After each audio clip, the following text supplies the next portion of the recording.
বটদ্ৰ পদ্মনী গাঁৱত অঘটন টমটম চলাই ঘৰ সংসাৰ পোহপাল দিয়া 50 বছৰীয়া নুৰুল আমিনে যোৱাকালি বিয়লি 4 বজাত ভাড়া মাৰিবলৈ যোৱাৰ পিছত আজিলৈকে নিখোজ হৈ আছে।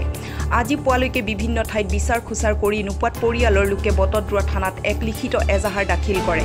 আৰক্ষীয়ে এজাহাৰৰ ভিত্তিত তদন্ত আৰম্ভ কৰি আজি বিয়লি প্ৰতিৰিক্ত অৱস্থাত হৈবৰ গাঁৱৰ আৰক্ষী চকীৰ অন্তৰ্গত গৰৈমাৰীৰ পৰা AS02 GR0813 নম্বৰৰ টমটমখন উদ্ধাৰ কৰি লৈ আনে যদিও 4টা বেটাৰী আৰু অতিৰিক্ত চকাটো টমটমখনত পোৱা নাই।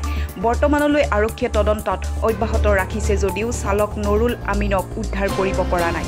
পৰিয়ালৰ লোকে অভিযোগ কৰা মতে কোনোবা অচিনাক্ত দুষ্কৃতিকাৰী বা ডকাইতে নুৰুলক বেহুচ কৰি কোনোবা ঠাইত পেলাই ৰাখিছে।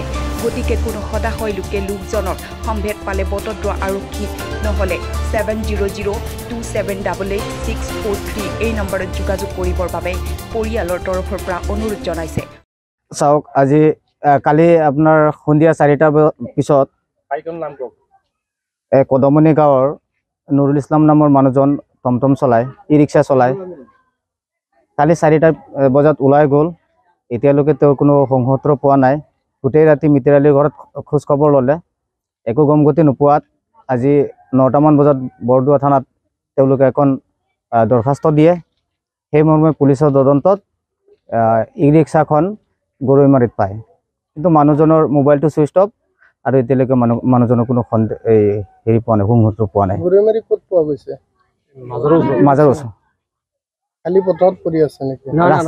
ৰাস্তাতে পৰি আছিলে। গাড়ী ই ৰিক্সাখনত বেটাৰী নাই। নুৰুল আমিন। হয়,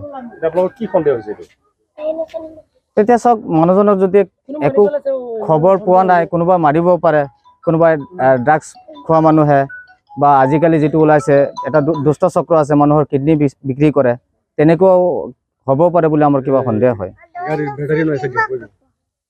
গতিকে আৰক্ষী প্ৰশাসন তথা আমি চৰকাৰক এইটোৱে দাবী জনাওঁ, একে দুখীয়া পৰিয়াল, এইটো সঠিক তদন্ত কৰি মানুহজনক যদি আছে উলিয়াই দিবৰ বাবে ব্যৱস্থা কৰে যেন, আৰু পৰিয়ালৰ ফালে লক্ষ্য কৰি যাতে পৰিয়ালৰ এটা ব্যৱস্থা কৰি দিয়ে। নুৰুল ইছলাম, তাৰপিছত আপোনাৰ কালি ৰাতি সন্ধিয়া 4টামান বজাত সি মাছ আনিছে, ঘৰত দিছে যে মাছটো বনা, মই আহি আছোঁ, খাম ৰাতি। তাৰপিছত আপোনাৰ এই যে গৈছে আৰু মানুহজনৰ মোবাইল এটা আছিলে, এণ্ড্ৰইড মোবাইলটো ছুইচ অফ হৈ আছে। তাৰপিছত মানুহজনৰ গমগতি লৈছে বহুত জেগাত, কিন্তু পোৱা নাই। তাৰপিছত আপোনাৰ এই গৰৈমাৰী কিবা এটা জেগা, তাত গৈ টমটমখন পালে, বেটাৰী নাই, পিছত এটা চকা থাকে, সেইটোও নাই। তাৰপিছত মোবাইলত ফোন মাৰোঁ আমি, ছুইচ অফ বুলি কয়। এতিয়া মানে দিন আনি দিন খোৱা মানুহ আৰু ইমান বহুত দুখীয়া মানুহ। তাৰ ল'ৰা এজন, ছোৱালী হ'ল 3জনী, 2জনীক বিয়া দিলে, এজনী সৰু কেঁচুৱা ছোৱালী, ধৰক 7-8 বছৰ হ'ব আৰু বয়স। বয়স 50 নহ'ব, 50তকৈ কম হ'ব, 45 মান হ'ব। আৰু সন্দেহ মানে ধৰক আৰু কেইটামান ঘটনা এনেকুৱা হৈছে, ধৰক নিচা খুৱাইছে, নহ'লে ক'ৰবাত মাৰি পেলাইছে নেকি।